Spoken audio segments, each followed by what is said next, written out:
গ্রিনল্যান্ডের বরফ নিয়ে লুকিয়ে অদ্ভুত রহস্য। গবেষণা করতে গিয়ে আশ্চর্যজনক আবিষ্কার করল নাসা। বরফের ম্যাপ তৈরি করার সময় হঠাৎই হোঁচট খেলেন বিজ্ঞানীরা। তারপরই রহস্য সামনে আসে। জানা যায় সেখানে নাকি একটা সময় আমেরিকার সামরিক ঘাঁটি ছিল। বছরের পর বছর ধরে তা বরফের নিচে চাপা পড়েছিল। তবে বিজ্ঞানীরা মনে করছেন এভাবেই চাপা পড়ে থাকলে পরিবেশের ক্ষতি হতে পারে। জানিয়ে চিন্তায় পড়ে গিয়েছেন বিজ্ঞানীরা। জানা গিয়েছে 1959 সালে কোল্ড ওয়ারের সময় আমেরিকা সেখানে একটি সামরিক বাহিনীর ক্যাম্প সেঞ্চুরি তৈরি করেছিল। গ্রিনল্যান্ড বরফের গভীরের ঘাঁটিটি এমনভাবে তৈরি করা হয়েছে যাতে করে কারোর চোখে না পড়ে। বিশেষত নিউক্লিয়ার মিসাইল উৎক্ষেপণের সম্ভাবনার খোঁজ করতে, বৈজ্ঞানিক গবেষণা করতে ব্যবহৃত হয়েছিল এই জায়গাটি। এই ঘাঁটিতে পারমাণবিক শক্তি চালিত জেনারেটরও ছিল, আর এতে প্রায় 200 জন সৈন্য থাকতে পারতেন। নাসার জেট প্রপালশন ল্যাবরেটরির বিজ্ঞানীরা জানান, তারা প্রথমে জানতো ওটা কি, তবে পরে আবিষ্কারের পর তারা বুঝতে পারে যে আমেরিকার কারণেই এই সাইটটি গত কয়েক দশক ধরেই বরফের তলায় চাপা পড়েছিল। নতুন রাডার প্রযুক্তি বিজ্ঞানীদের ক্যাম্প সেঞ্চুরিকে খুঁটিয়ে খুঁজতে সাহায্য করেছে। দলের একজন বিজ্ঞানী চ্যাড গ্রিন বলেন, প্রথমবারের মতন এই গোপন ঘাঁটির কাঠামোগুলি এমনভাবে দেখা গেল যা আগে কখনো সম্ভব ছিল না। এই নতুন প্রযুক্তি ইতিহাসের একটি গুরুত্বপূর্ণ অংশ সামনে এনেছে, যা বহু বছর ধরে বরফের নিচে চাপা পড়েছিল।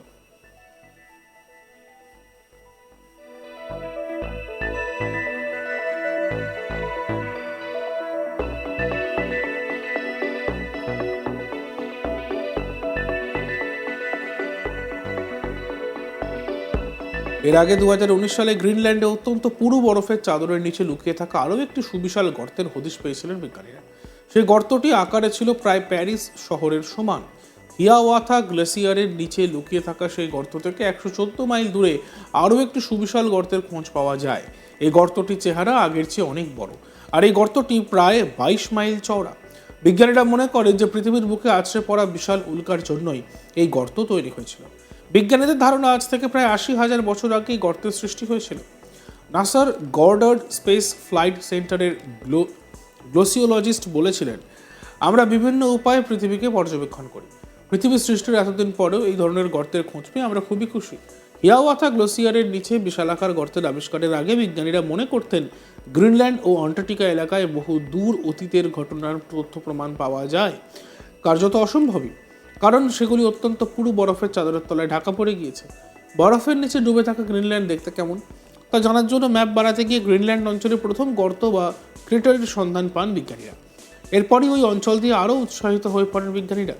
তারপর সর্বাধুনিক এবং অত্যন্ত শক্তিশালী স্পেকট্রো রেডিওমিটার যন্ত্রের সাহায্যে অনুসন্ধান চালাতে গিয়ে হিয়াওয়াথা গ্লোসিয়ারের থেকে উত্তর পূর্বে 183 কিলোমিটার দূরে আরও একটি গোলাকার গভীর এলাকার সন্ধান পান তারা। আর সেই এলাকা খুঁজতে গিয়েই খোঁজ মেলে গ্রিনল্যান্ডে বরফের নিচে লুকিয়ে থাকা দ্বিতীয় গর্তটি।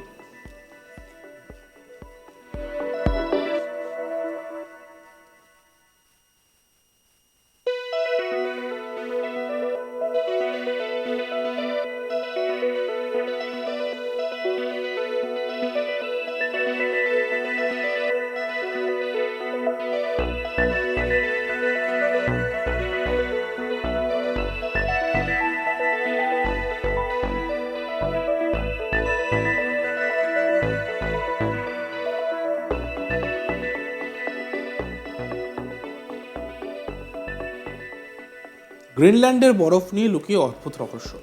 গবেষণা করতে গিয়ে আশ্চর্যজনক আবিষ্কার করল নাসা। বরফের ম্যাপ তৈরির সময় হঠাৎই হোঁচট খেলেন বিজ্ঞানীরা। তারপরই রহস্য সামনে আসে। জানা যায় সেখানে নাকি একটা সময় আমেরিকার সামরিক ঘাঁটি ছিল। বছরের পর বছর ধরে তা বরফের নিচে চাপা পড়েছিল। তবে বিজ্ঞানীরা মনে করছেন এইভাবে চাপা পড়ে থাকলে পরিবেশের ক্ষতি হতে পারে।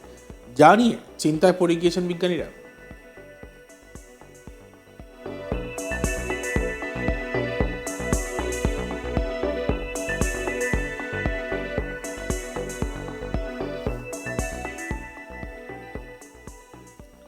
জানা গিয়েছে 1959 সালে কোল্ড ওয়ারের সময় আমেরিকা সেখানে সামরিক বাহিনীর ক্যাম্প সেঞ্চুরি তৈরি করেছিল।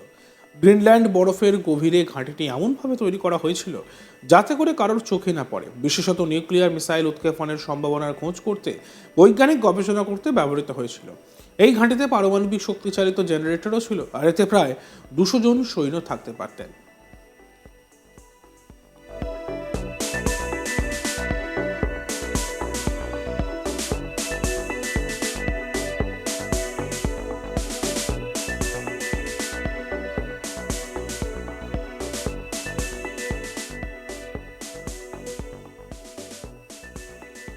নাসার জেট প্রপালশন ল্যাবরেটরির বিজ্ঞানীরা জানান তারা প্রথমে জানতো যে ওটা কি, তবে পরে আবিষ্কারের পর তারা বুঝতে পারে যেটা আমেরিকারই কারণে এই সাইটটি গত কয়েক দশক ধরেই বরফের তলায় চাপা পড়েছিল। নতুন রেডার প্রযুক্তি বিজ্ঞানীদের ক্যাম্প সেঞ্চুরিকে খুঁজতে সাহায্য করেছে। দলের একজন বিজ্ঞানী চ্যাড গ্রিন বলেন, প্রথমবারের মতন এই গোপন ঘাঁটির কাঠামোগুলি এমনভাবে দেখা গেল যা আগে কখনো সম্ভব ছিল না। এই নতুন প্রযুক্তি ইতিহাসের একটি গুরুত্বপূর্ণ অংশ সামনে এনেছে, যা বহু বছর ধরে বরফের নিচে চাপা পড়েছিল।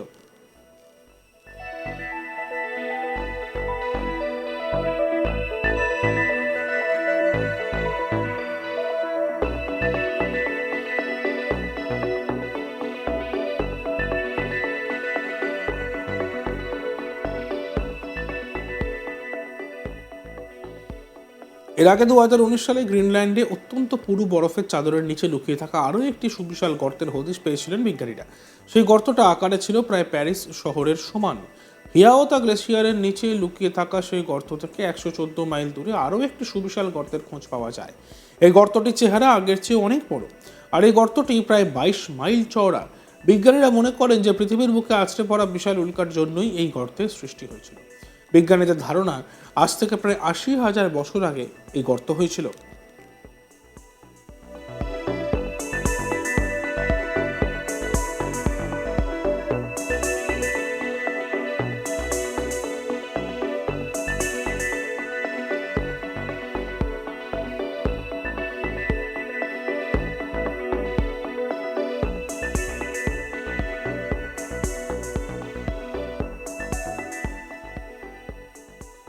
নাসার গর্ডার স্পেস ফ্লাইট সেন্টারের গ্লোসিওলজিস্ট বলেছিলেন, আমরা বিভিন্ন উপায়ে পৃথিবীকে পর্যবেক্ষণ করি। পৃথিবীর সৃষ্টির এতদিন পরেও এই ধরনের গর্তের খোঁজ পেয়ে আমরা খুব খুশি। হিয়াওতা গ্লেসিয়ারের নিচে বিশাল আকার গর্তের আবিষ্কার করে বিজ্ঞানীরা অনেক বড় একটি সাফল্য পেয়েছেন। এই গ্লেসিয়ার আবিষ্কারের আগে বিজ্ঞানীরা মনে করতেন গ্রিনল্যান্ড এবং আন্টার্কটিকা এলাকায় বহু দূর অতীতের ঘটনা তথ্য প্রমাণ পাওয়া কার্যত অসম্ভব, কারণ সেগুলো অত্যন্ত পুরু বরফের চাদরের তলায় ঢাকা পড়ে গিয়েছে। বরফের নিচে ডুবে থাকা গ্রিনল্যান্ড দেখতে কেমন তা জানার জন্য ম্যাপ বানাতে গিয়ে গ্রিনল্যান্ড অঞ্চলে প্রথম গর্ত বা ক্রেটারের সন্ধান পান বিজ্ঞানীরা।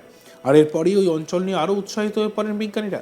তারপর সর্বাধুনিক অত্যন্ত শক্তিশালী স্পেকট্রো রেডিওমিটার যন্ত্রের সাহায্যে অনুসন্ধান চালাতে গিয়ে হিয়াওতা গ্লেসিয়ারের খোঁজ পান তারা।